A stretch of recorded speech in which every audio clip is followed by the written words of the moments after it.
అందరికీ నమస్కారం అండి. నేను మీ రాజు ఈరుళ్ళ.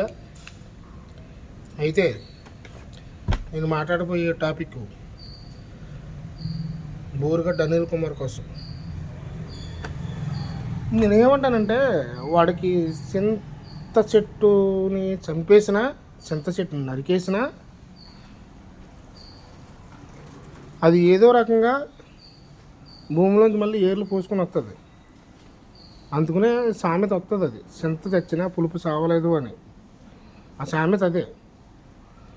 అయితే వాడిని ఆడవాళ్ళతో కొట్టించడం కాదండి. వాడు ఎలాంటోడు అంటే అండి,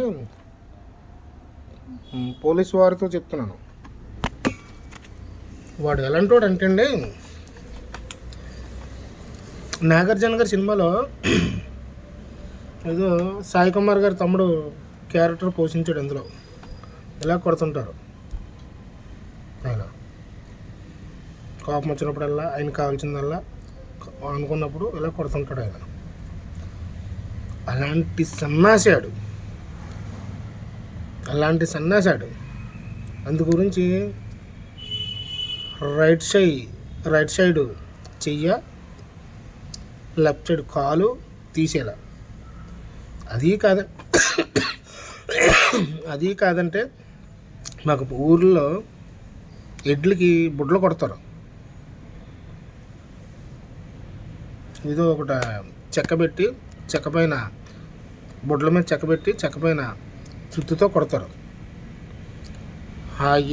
ఇంకా ఏ ఆవు మీదకి వెళ్ళినా కానీ పిల్లలు గట్ట బుడ్లు కొడతారు. వెంటనే ఇది కూడా పనిచేయదు, సెల్ఫ్ మోటారు. అలా చెయ్యాలి. అడిగి సెల్ఫ్ మోటార్ పని చేయకూడదు అంటే మీకు అర్థం చేసుకోవాలి. సెల్ఫ్ మోటార్ కాదు, వాడు నాలుగు కూడా కూటమి ప్రభుత్వాన్ని, చంద్రబాబు నాయుడు గారిని, లోకేష్ గారిని, పవన్ కళ్యాణ్ గారిని మాట్లాడకుండా ఉండాలి అంటే ఈయన కొడుక్కి అది చెయ్యాలి.